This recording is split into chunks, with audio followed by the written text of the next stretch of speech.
Der erste Schock kam im Jahr 2016, als die Briten plötzlich für den Brexit stimmten, Protest, und die Amerikaner Donald Trump zum Präsidenten wählten.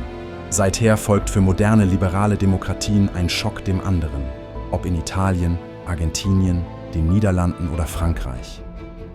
Und die nächsten Beben könnten bald folgen.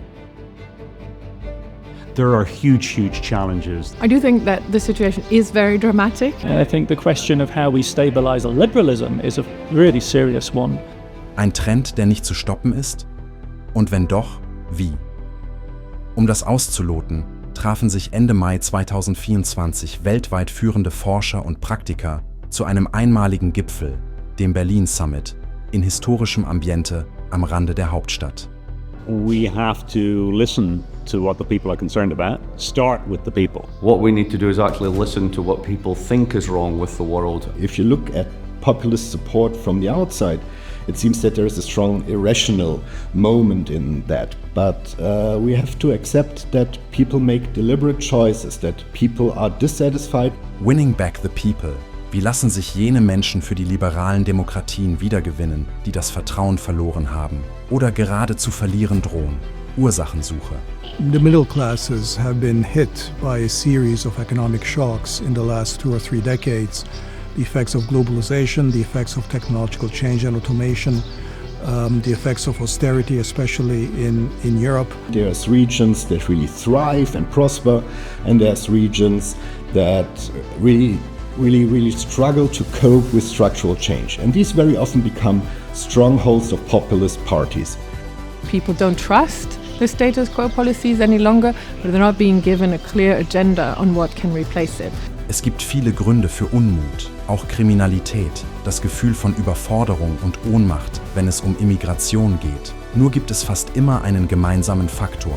Populisten sind systematisch in den Regionen erfolgreicher, in denen es große Umbrüche gab, in denen das Gefühl eines Kontrollverlusts grassiert, was seit Corona und Inflationsschock noch verstärkt wurde. One policy option to address this development, most obviously then, is to support the development of such lagging regions. Die Empfehlung wird inzwischen von vielen geteilt, wie so vieles, was an neuen Rezepten der Wirtschaftspolitik entwickelt wurde. Nach mehr als 2 Tagen Debatten präsentierten die Gipfelteilnehmer eine Erklärung, die darlegt, was als neues Leitmotiv dienen sollte. Industrial policies, particularly industrial policies targeting good jobs, can help repair some of those fissures in the social fabric, especially with regard to rebuilding the middle class. That will require us rethinking how we're doing industrial policy in the future. We need a new deal between government and business and between capital and labor, but also with citizens at the core. Einig sind sich die Fachleute auch, dass es eine besser gemanagte Globalisierung braucht, in der es weniger Verlierer gibt. Konsens ist auch, dass etwas gegen das Gefälle zwischen Reich und Arm zu tun ist, über die Stärkung derer, die bisher für Billiglöhne arbeiten, eine angemessenere Besteuerung hoher Vermögen oder ein Startkapital für alle. Und es geht um eine Klimapolitik, die Menschen mitzieht, statt sie zu gängeln. It's about how to make the green transition something that addresses the everyday needs and desires of the general and broader public. Targeted financial support that will be needed to make clean heating, clean mobility, clean living solutions affordable and accessible. There is absolutely some wisdom to be found in the role of markets and getting prices to reflect the damages, but that is not the prime driver of the changes needed.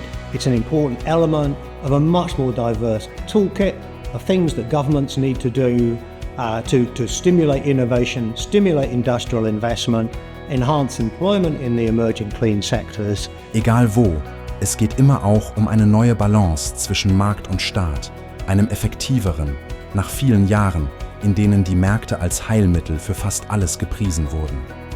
And for the European Union, we have seen that European policy programs that do exactly that support lagging regions in their economic developments, that such policies help to decrease populist support. People need to have opportunities to get politically involved. Of course, there are elections, but we need to move ahead with participatory democracy. If we want to save liberal democracy, we should focus on the young and make the situation for the young much better. Europe is lagged behind the United States in terms of coming up with the policy responses. Ein Manifest. Zu den Erstunterzeichnern gehörten führende Denker wie Dani Rodrik, Mariana Mazzucato, Branko Milanovic und Adam Tooze.